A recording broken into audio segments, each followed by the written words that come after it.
What's up everyone? This is the rewriter writing in, and this is my first video here on YouTube. For the channel's premiere video, I wanted to discuss an entry in one of my favorite franchises in gaming, the Batman Arkham series. I want to discuss the last installment story, Batman Arkham Knight. You see, in my opinion, this story was severely lacking in depth, and I felt that it really didn't do justice to the characters it represented. Now, before I begin to explain my thoughts on how I would have written the story, I want to preface this video by saying a few things. 1. The gameplay, and that's not including the overuse of the Bat Tank, and the graphics of this game are fantastic.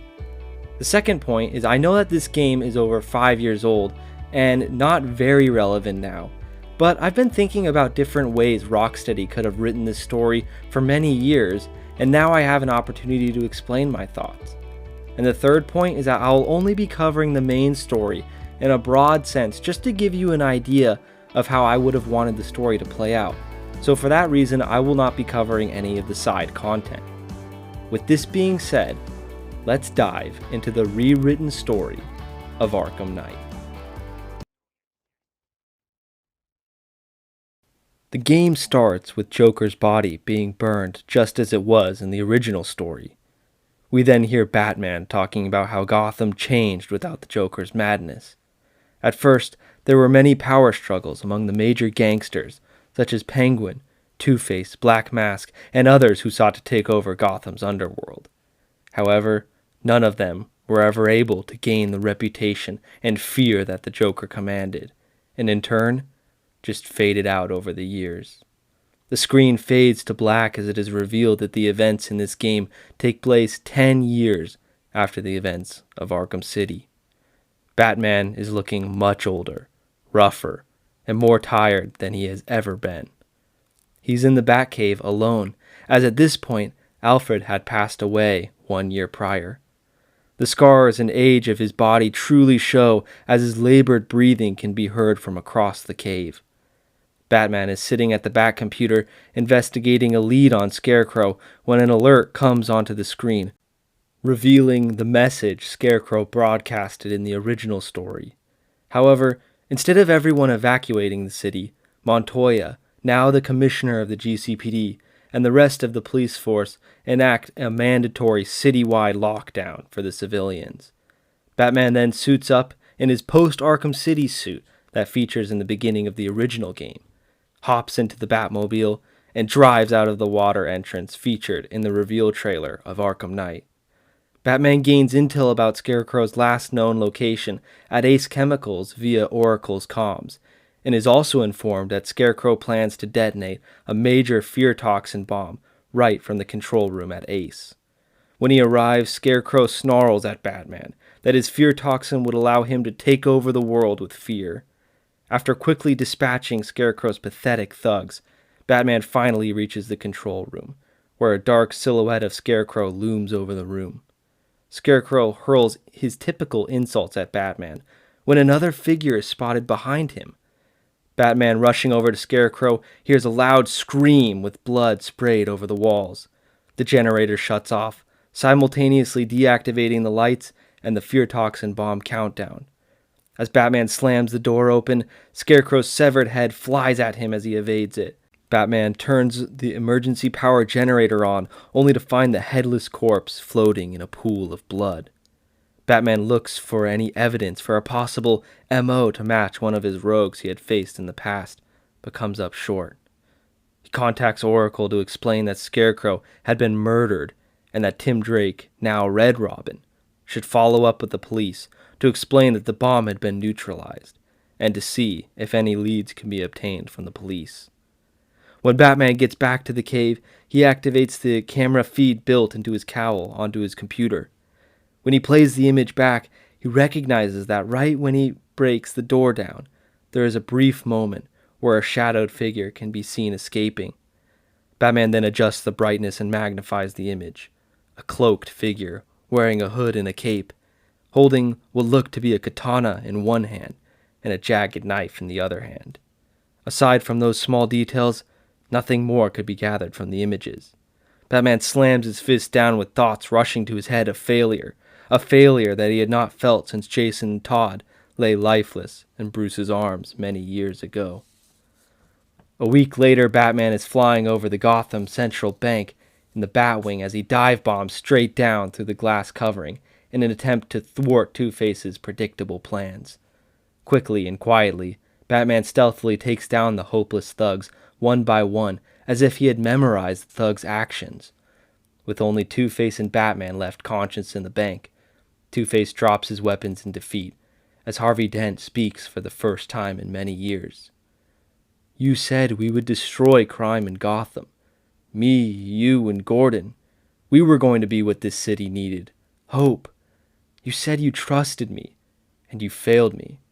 You let me get turned into this horrifying monster that I can't control." Batman replies, "I failed you, Harvey. This city did deserve the hope that you were bringing to it. I'm sorry." As Batman goes to handcuff Dent and call the GCPD for a pickup, smoke and tear gas bombs fill the room. Batman starts to choke but quickly attaches his gas mask from his utility belt and activates his detective mode. However, all he could see was Two-Face's skeleton being cut in half. "How can I not be picking up his skeleton or even heat signature?" Batman frantically spoke. "I know all of your tricks, even about your so-called detective mode," the assassin called out before disappearing in the smoke. Once the smoke cleared, all that remained was Two-Face's body split in two and a message written in blood. "You will pay for your sins." Batman threw his fist against the wall, shattering the glass. Batman again contacts Oracle to see if she has found a possible suspect to fit the crimes, and even explain the scenario that he just witnessed. "There's nothing, Bruce.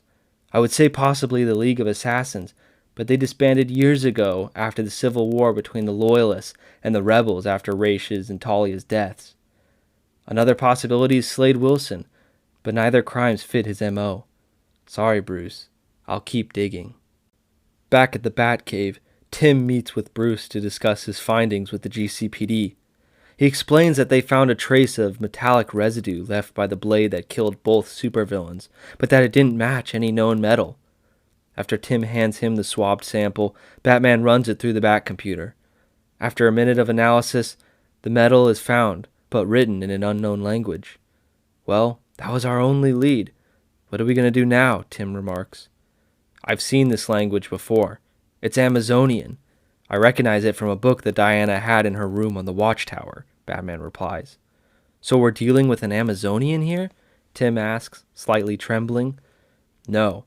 Amazonians are honorable warriors who think stealth and striking from the shadows is cowardly, preferring open combat. This is someone using their metal and materials, though. I'll speak to Diana.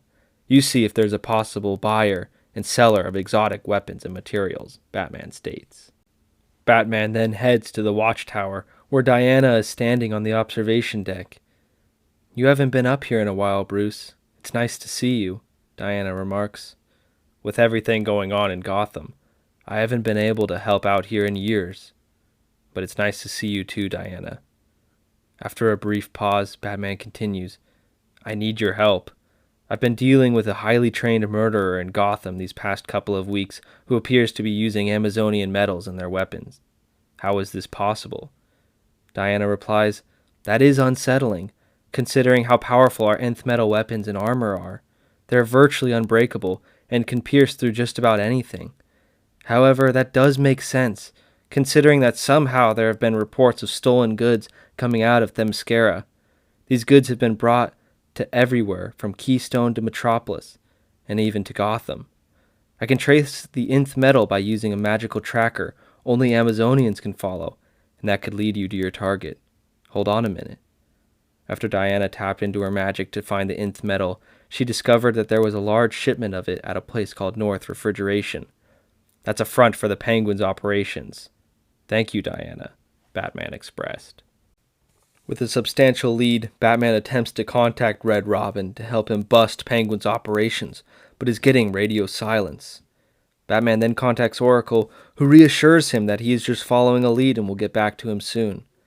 Uneasily, Batman goes to confront the Penguin at North Refrigeration, who is in the middle of a so-called business meeting with senior staff members of his gang. Batman infiltrates the compound and sneaks into the floor grates underneath Cobblepot. Batman bursts out of the floor grates and savagely interrogates Penguin, as well as dispatching any thug stupid enough to charge at him. Batman screams, "How did you get the nth metal from Themyscira? Who did you buy it from?" "I don't bloody know. He had some kind of voice changer thing. I haven't a clue who he is. He said he would sell it to me for no charge. He said that all he needed from me was just to store the metal, and he would personally come and help me sort it out. That's all," Penguin squealed. "You idiot, you just led him right to you," Batman exclaimed. "Who?" the Penguin cried. Just then, the door blew open and the assassin flew through the door, killing the thugs with more aggression, speed, and skill than Batman had ever seen. Batman threw Cobblepot behind him and charged the assassin, noticing a familiar metal insignia across his blood-red armor, that of the League of Assassins. But the assassin was so agile that Batman could not keep up with him, and he was able to plunge his dagger right into Penguin's heart. "No!" Batman cried, chasing the assassin. The assassin then left the compound by hopping onto his custom motorbike, and Batman called in the Batmobile. A lightning-fast chase through Gotham ensues, with the motorbike somehow able to outpace the Batmobile, the fastest land vehicle ever made. The Batmobile launched missiles at the bike, but its agility made it untouchable. As the chase goes on, the bike starts to engage smoke screens and oil slicks to throw the Batmobile off, but these prove ineffective. However, the bike was then able to issue a direct EMP attack to the Batmobile, which knocked it out completely. The bike then disappeared into the thick fog of the night.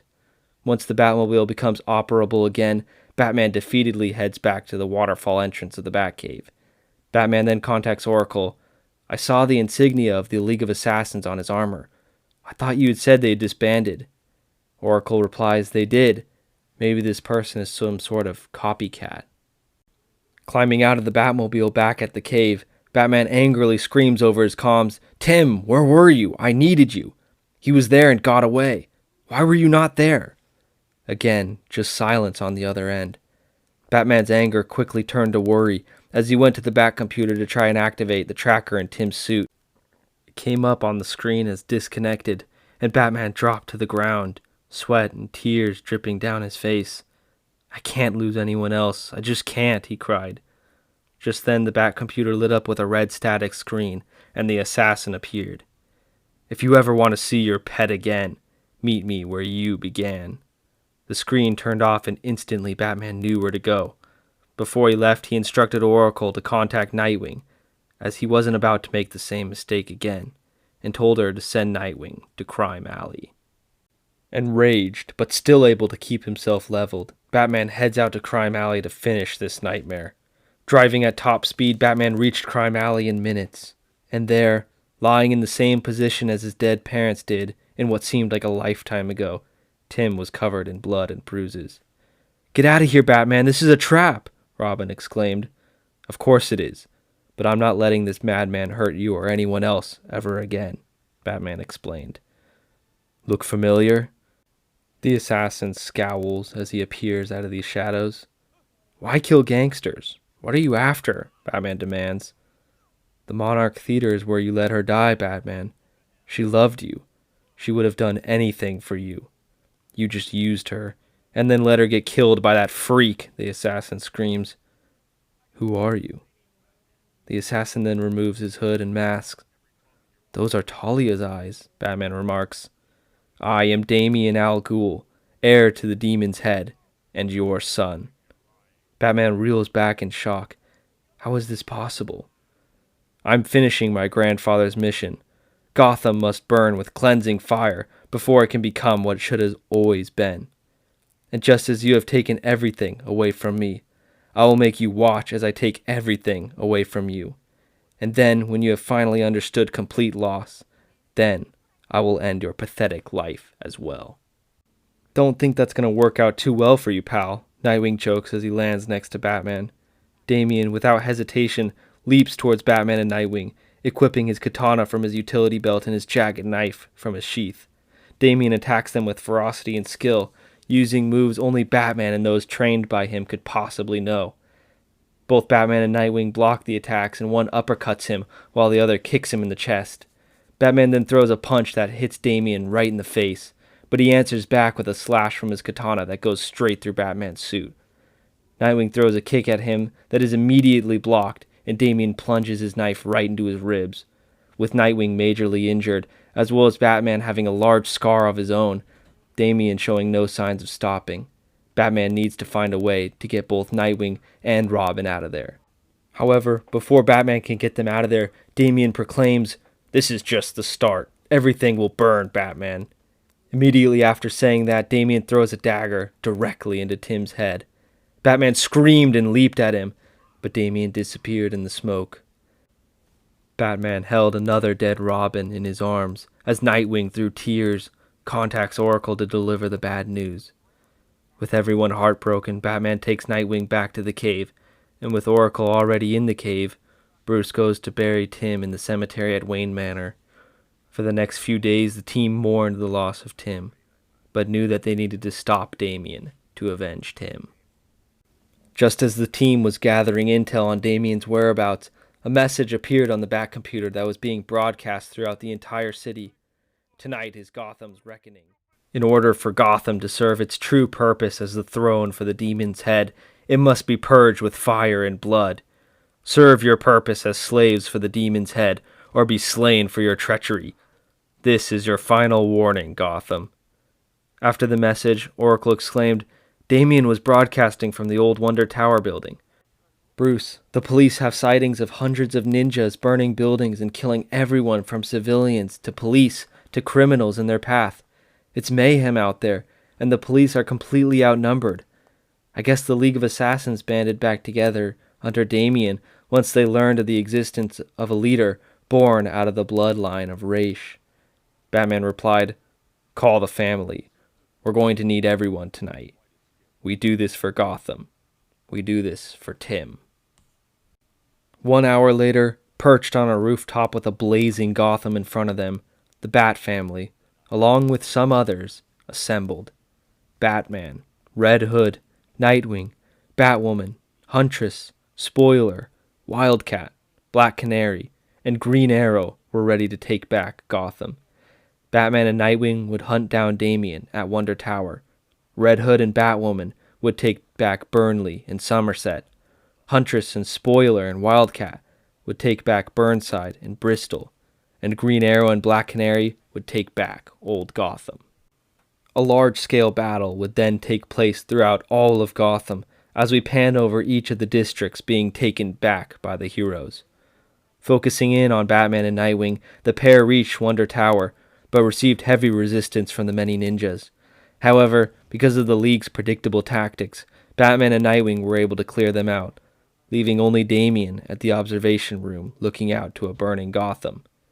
"It's beautiful, isn't it?" Damian proclaimed. "A maniac said that to me a decade ago, and I'll stop you just as I stopped him," Batman retorted. "I'm not a frail doctor. I'm the head of the demon, and you are just a worn-out old hero. I'm ending you."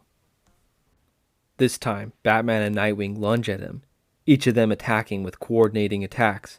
Batman was able to disarm the sword out of Damian's hand, and kicked him back as Nightwing flew at him with a hook right to the jaw.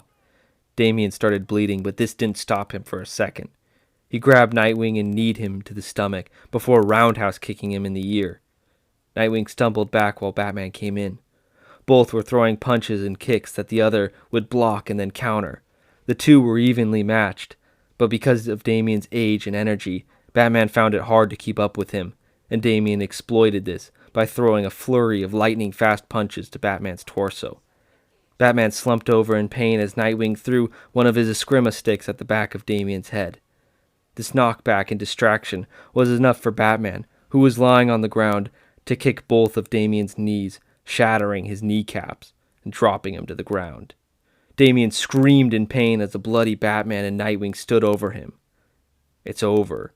End this madness. Raish and Talia were fanatics and mass murderers, and they brainwashed you to think that their crusade was justified.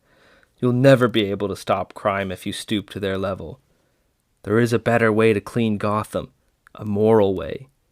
Even though you were trying to commit genocide and killed my son, I am offering you one chance to step away and become something better. A symbol of hope instead of destruction.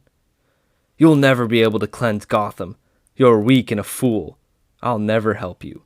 And I'm not rotting in a cage. Damian then grabs his knife and drives it into his heart. Batman couldn't help but feel like he could have redeemed Damian. But it was too late now. Come on, Bruce. Gotham still needs saving, Nightwing expressed to him. Even though Gotham was in ruins, it was saved, and rebuilding could begin. The following day, Batman called the family to the cave to make a life-changing announcement. After everything that has happened to us throughout these weeks, along with my fractured mental state and older age, I am retiring as Batman. I will still help here at the Batcave, but I am no longer fit for active service as Batman. Therefore, the mantle of the Batman must be carried on. Dick, because you are my firstborn, I want you to carry on as Batman, and Jason will cover Bloodhaven for you. Gotham needs Batman, but it can't be me anymore. I thank all of you for fighting alongside me all these years. I couldn't have been the protector Gotham needed me to be if it weren't for all of you. Dick then pulls Bruce aside. I'm not sure if I'm ready, Bruce. I know you are. You will be a Batman with hope. All I have in me is darkness. You are the best pick. I won't let you down, Bruce. I know. So that's the end of my story. Thank you all for watching. Let me know what you thought about it in the comments below. Let me know if there's something you would add or replace. And also, I would love to hear your rewritten stories in the comments as well. If you enjoyed this video, consider leaving it a like. If this kind of video interests you and you want to see more stories rewritten, then consider subscribing to the channel, where I will make videos about many different rewritten stories that you might enjoy. Have a great day, and this is the Rewriter, writing out.